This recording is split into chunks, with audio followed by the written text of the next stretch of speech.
Come to Let's Go Abroad.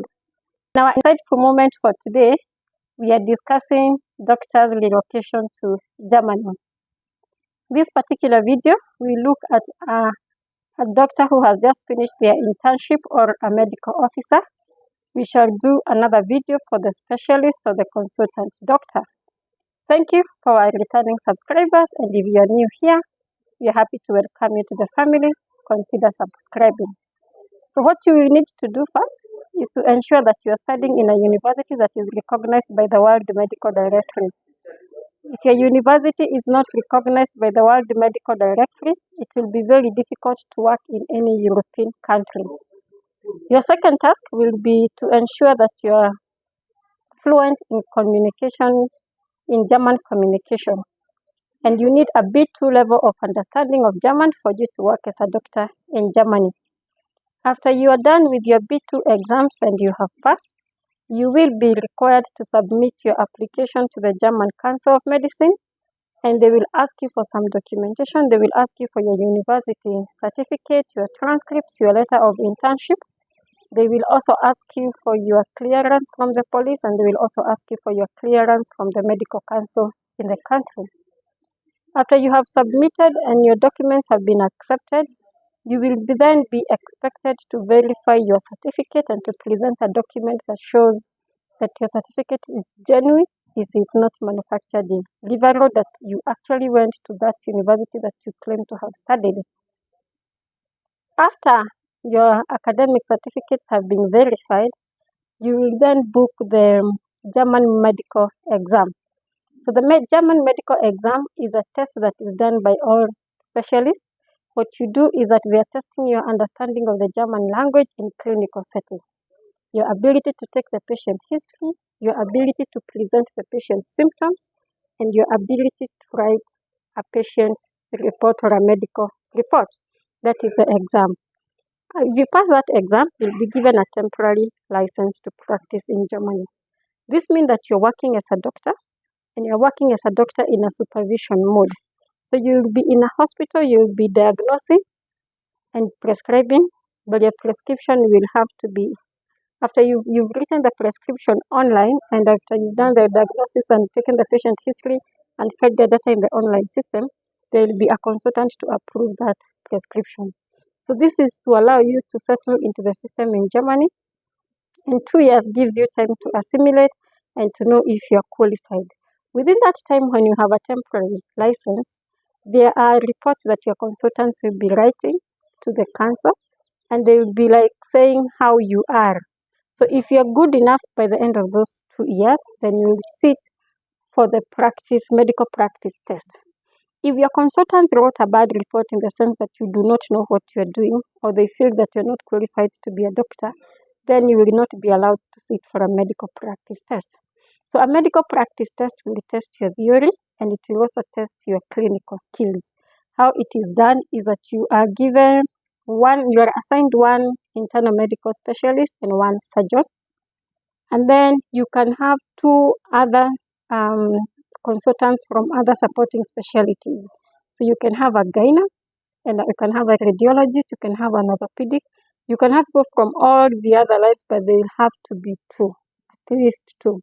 They'll give you the data of the exam, and then it will be your date with them the whole day, from morning to evening. Your key consultant or your internal medical specialist will send you an email, and they tell you what time you are meeting, and then they'll be testing your knowledge the whole day. And this is, remember, after you've had a temporary license for some time. Then after you pass that exam, then you're good, you'll get a permanent license to practice. So you'll continue practicing as they call them a senior house officer, which is an equivalent of a medical officer in our setup. And if you would like to specialize in any field, they'll just allow you to get in, specialize, and they pay for your fee. So why or how does Germany compare with other countries? So if you compare Germany and UK, you'll notice that the barriers of entry they're not the same, but they're different. So for Germany, it will be language. I know there are many people who will not be willing to learn a new language. And that is where you discover that in Germany we don't have many blacks, because many blacks do not want to learn the German language. Whereas in UK, they're just testing your understanding of the IELTS language. But you see, even the cost is different. Like the German language B2 level at the moment is 24,000. The IELTS is almost hitting 40,000 now. It's 38, I think, and then some 900 coins there. Yeah, so it's like almost half the price of the English language. So for Germany, the biggest barrier to entry is learning the German language. And I think everyone can learn the German language. You only need B2 level.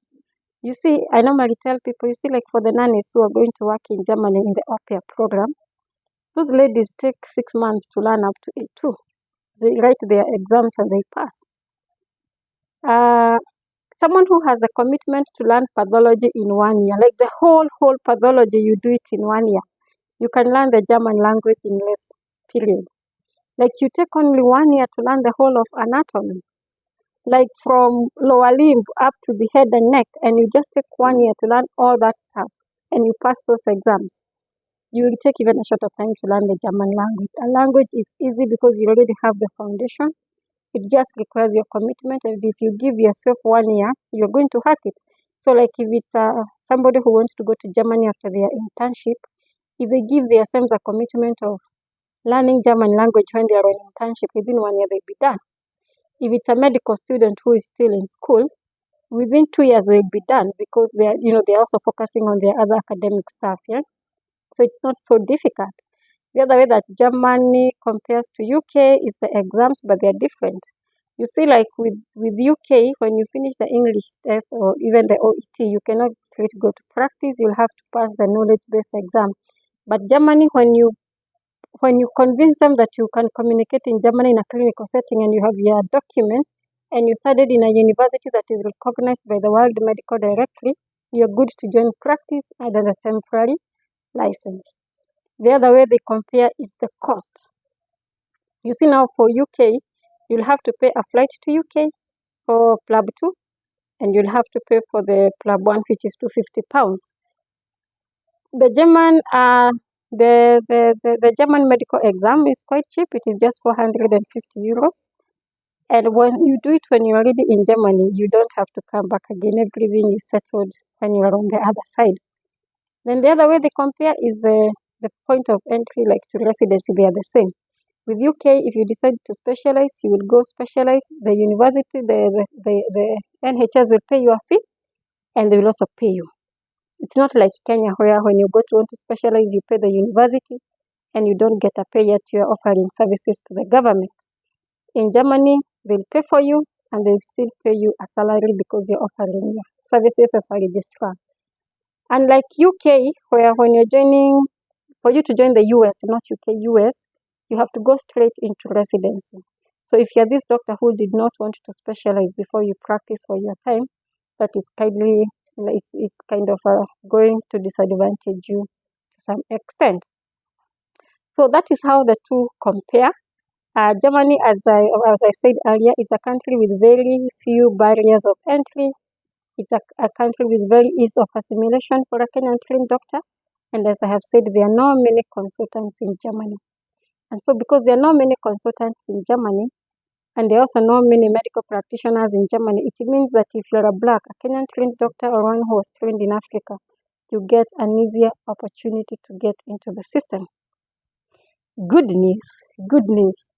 We have partnered with we have found partners in Germany. So if you want to work as a Kenyan trained doctor, they will pay for your air ticket. They will pay for your traveling costs. They will coach you to prepare for the German medical exam.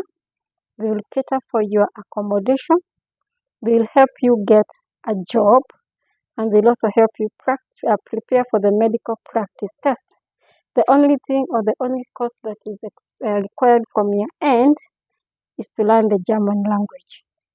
When you learn the German language, everything else will be taken care of in an agency doctor kind of a relationship, where the agency will place you in job opportunities, and then they'll take a percent of your salary. Not so much, mostly it goes up to 20%. And this has been the program that has helped very many people get jobs in the European countries, not just doctors, Even nurses tend to go abroad, especially to the US and the UK, using that program. And it is easier for you because even if maybe you're financially stable and you can pay everything for yourself, like we all need a smooth landing. You don't have to go to Europe and have to figure everything for yourself. And maybe this is just a young doctor who's 25 years who's just graduated, yeah? So it's easier to work with an agency.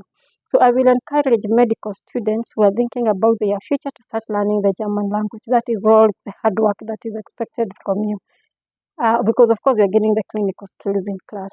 I'd encourage those doctors in internship and those who have already finished their internship but they're thinking of relocating abroad, talk to us. Let us make the journey easier for you. As an agency, we say we make things easier for you so that you don't arrive when you're so tired. Yeah. So thanks for watching to the end. Kindly give us your comment, give us your feedback. If you have any inquiry, we have our email in the description part. You'll be able to communicate to us and hit the notification bell so that you can get to know when you have another video that is coming soon. Until next time, it is bye.